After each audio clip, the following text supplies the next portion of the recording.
Supreme court ने UGC पर रोक लगा दी है। कब तक? तो 19 मार्च तक। 19 मार्च को इस पर अगली सुनवाई होगी। उसके बाद स्पष्ट होगा कि यूजीसी लागू होगा, यूजीसी का जो नया नियम आया है वो लागू होगा कि नहीं होगा। जो सुप्रीम कोर्ट ने 3 सवाल उठाए हैं, उसमें सबसे प्रमुख सवाल ये है कि सुप्रीम कोर्ट के चीफ जस्टिस ऑफ इंडिया ने कहा, जस्टिस सूर्यकांत ने, कि ये प्रावधान अस्पष्ट है और इसका दुरुपयोग किया जा सकता है। यानी कि उन्होंने ये स्पष्ट किया कि इसका दुरुपयोग हो सकता है। जो अगड़ी जातियों के छात्रों ने एक सवाल उठाया था कि भाई फर्जी मुकदमे दर्ज होंगे, उस पर एक तरह से सुप्रीम कोर्ट की मुहर भी लगी है। दूसरा जो सुप्रीम कोर्ट ने सवाल उठाया है कि जब भेदभाव की परिभाषा में भेदभावपूर्ण व्यवहार के सभी रूपों को शामिल किया गया है, तो फिर जाति आधारित भेदभाव को अलग से क्यों परिभाषित किया गया। यानी कि वही 3C जो यूजीसी का नया नियम आया था, उसमें जो 3C दिया गया था, जिसको लेके सवर्ण समाज विरोध कर रहा था कि अलग से 3C को लाने की ज़रूरत क्यों पड़ी है,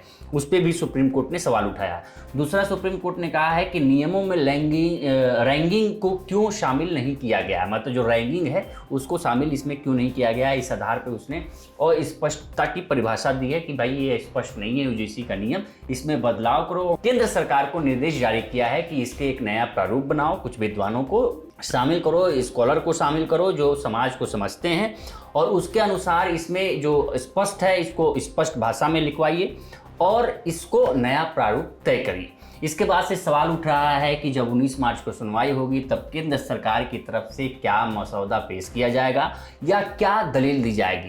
क्या सुप्रीम कोर्ट में केंद्र सरकार इसके पक्ष में दलील देगी कि जो ये नियम बनाए गए हैं वो SC, ST, OBC यानी कि डिस्क्रिमिनेशन के जो खिलाफ हैं, डिस्क्रिमिनेशन के खिलाफ जो नियम है ये प्रगाढ़ हैं।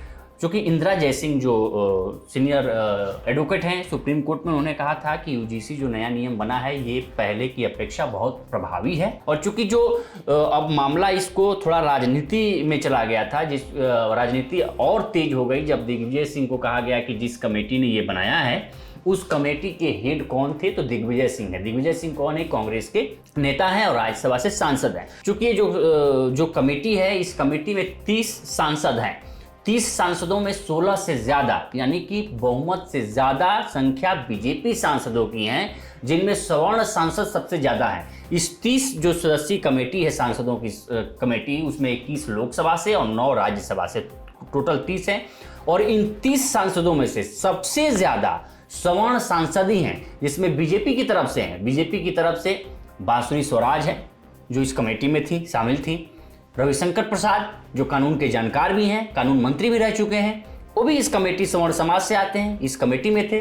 संबित पात्रा, जिसको बीजेपी की तरफ से पक्ष रखते हुए आपने तमाम चीज़ें देखी होंगी, संबित पात्रा जो सवर्ण समाज से आते हैं, वो भी इस कमेटी के सदस्य थे।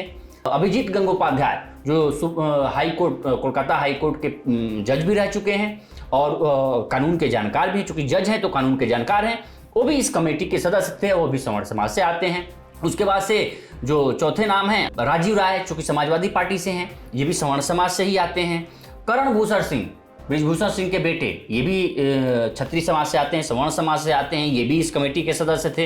हेमांग जोशी जो बड़ौदा से सांसद हैं, गुजरात से सांसद हैं, जिनको कहा जाता है कि प्रधानमंत्री मोदी और अमित शाह के बहुत करीबी हैं, ये भी इस कमेटी के सदस्य थे। इन्होंने भी उस पर सिग्नेचर किया था, उस पर सहमति जताई थी, उस रिपोर्ट पर सहमति जताई थी। उसके बाद से आप देखेंगे तो घनश्याम तिवारी राज्यसभा सांसद हैं, बीजेपी के बहुत बड़े लीडर हैं और राजस्थान से आते हैं, इन्होंने भी इस पे सहमति जताई थी। इस रिपोर्ट पे जो यूजीसी की रिपोर्ट है, दिग्विजय सिंह जो कांग्रेस के सांसद हैं, ये भी सवर्ण समाज से आते हैं, इन्होंने भी, चूंकि इनकी अध्यक्षता में हुआ ही था ये। और ब्रजमोहन अग्रवाल ये भी बीजेपी के सांसद हैं। तो कुल मिला के इस कमेटी में जो सवर्ण समाज के सांसद थे, उन्हीं समाज के लोगों ने इस कमेटी की सिफारिशें की थी। तो फिर आखिर दिक्कत कहाँ है? दिक्कत इंटेंट पे है। क्योंकि सुप्रीम कोर्ट ने अभी इस पे कुछ फैसला नहीं सुनाया है। सुप्रीम कोर्ट ने साफ कहा कि हम अभी इस पे फैसला नहीं सुनाते हैं। जो 4 सवाल सुप्रीम कोर्ट ने उठाए, जिसको हमने रखा, कोर्ट ने कहा कि इसमें कोई अभी अस्पष्टता है, स्पष्टता होनी चाहिए शब्दों को लेके। और जब सुनवाई हो रही थी उस समय जस्टिस सूर्यकांत ने कहा कि अगड़ी जातियां जो हैं उनकी शिकायतें को लेके उनका कोई रोल नहीं है। जो पिछड़ी SC ST की जो चीज़ें हैं उसको स्पष्ट तरीके से हल इसमें होना चाहिए, वो स्पष्ट दिखता है।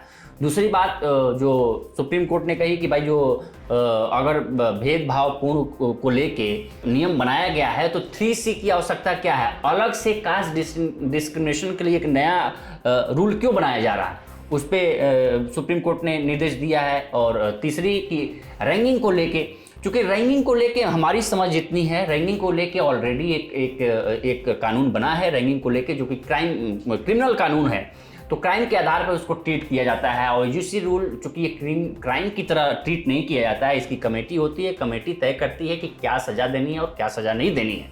अगर SC/ST एक्ट के तहत आता है तब वो SC/ST रूल के तहत वो मुकदमा आगे चलेगा, नहीं तो यूनिवर्सिटी के अंदर ही निपट के रह जाएगा।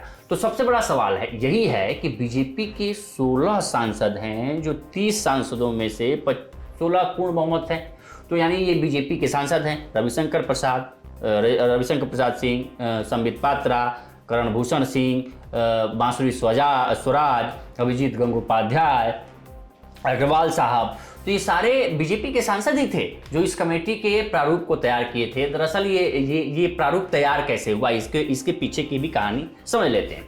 पायल तडवी और रोहित वेमुला की मां दोनों जो पीड़ित थे, जो जिनकी मृत्यु हो गई है, ये बहुत दुर्भाग्यपूर्ण था कि डिस्क्रिमिनेशन के साथ एक बहुत ही भावी और मेधावी छात्रों की मौत हो गई इसी डिस्क्रिमिनेशन की वजह से।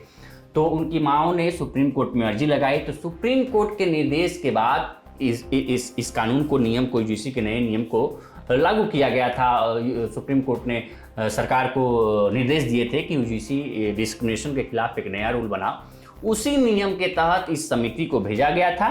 जो समिति है, इस समिति के अध्यक्ष दिग्विजय सिंह थे, कांग्रेस नेता हैं, और शिक्षा, महिला, बच्चे और युवा खेल की समिति है। तो इस समिति ने प्रारूप तैयार किया था। चूंकि जिन नियमों को लेके बवाल सवर्ण समाज कर रहा है, उस पर दिग्विजय सिंह ने भी ट्वीट किया और बोला है कि ये पूर्ण रूप से सरकार का फैसला है। कमेटी ने जो नियम तय किए थे उसमें से ज़्यादा नियमों को सरकार ने हटा दिया है। उसमें से एक नियम है कि मान लो कि झूठे मुकदमे में किसी को फंसाया जाता है तो 2012 के मुताबिक उसके खिलाफ कार्रवाई होगी, जो इस वाले यूजीसी में हटा दिया गया है। हमने उसमें कोई टिप्पणी नहीं की थी, इस पर कोई विचार नहीं हुआ था। ये दिग्विजय सिंह साफ कर रहे हैं कि ये शिक्षा मंत्रालय और सरकार का फैसला है। तो कुल मिला के अब आगे क्या होता है, 19 मार्च को सरकार की तरफ से क्या दलील ली जाती है, ये देखना होगा। और SC/ST और OBC समाज भी इसको बहुत बारीकी से देख रहा है, सुप्रीम कोर्ट के इस फैसले को। आगे क्या होता है हम आपको अपडेट देते रहेंगे। फिलहाल इस रिपोर्ट में इतना ही। बाकी देश दुनिया की तमाम खबरों के लिए देखते रहिए लोकमत। नमस्कार।